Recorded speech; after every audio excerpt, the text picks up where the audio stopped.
Ronald Wilson Reagan, the 40th President of the United States.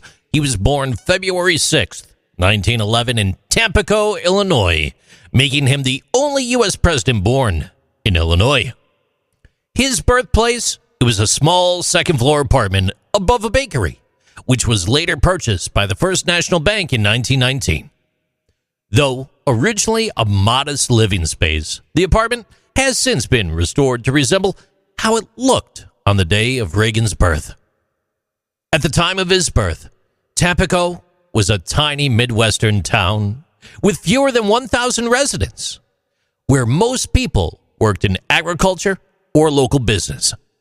The apartment that Reagan was born in sat atop a bakery that by the time he was 8 years old had been converted into a working bank. A true reflection of the economic shifts in the early 20th century America. Next to the bank was a grocery store, which today houses the Reagan Museum gift shop. Reagan's parents, Jack and Nellie Reagan, they were hard-working, but often financially unstable. His father, Jack, worked as a shoe salesman, but his employment was inconsistent due to alcoholism and economic hardship.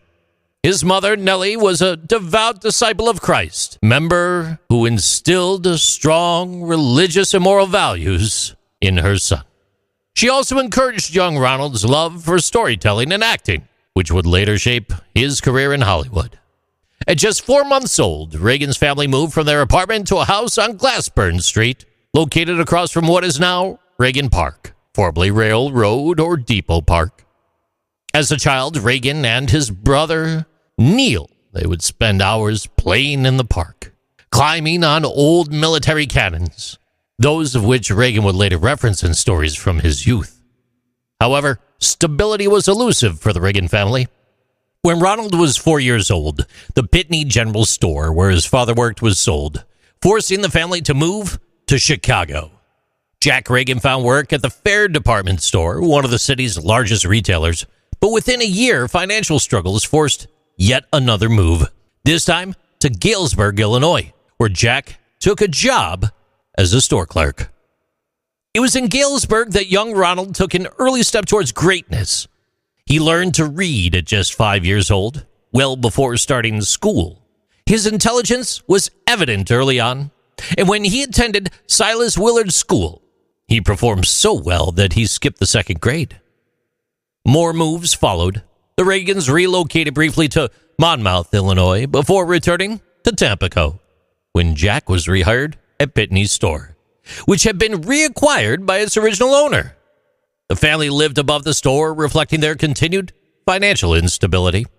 And finally, in December of 1920, when Ronald Reagan was almost 10 years old, the family moved to Dixon, Illinois, the town he would forever call home. When Reagan was born in 1911, the world was on the brink of transformation.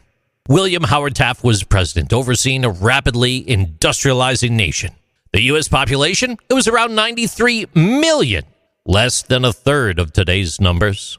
The automobile industry was booming, with Henry T. Ford's Model T revolutionizing transport, and silent films were rising in popularity, foreshadowing Reagan's own future in Hollywood. The Triangle Shirtwaist Factory fire of 1911 in New York City led to major labor reforms, ultimately shaping the workplace protections of Reagan's youth. And though Reagan was born into modest circumstances, his early exposure to hardship, constant relocation, and his mother's unwavering faith forged the resilience and optimism that would define his presidency. From a second-floor apartment above a bakery in a tiny Illinois town to the Oval Office in Washington, D.C., Ronald Reagan's journey was one of persistence, self-reliance, and an unshakable belief in the American dream. These are Interesting Things with JC.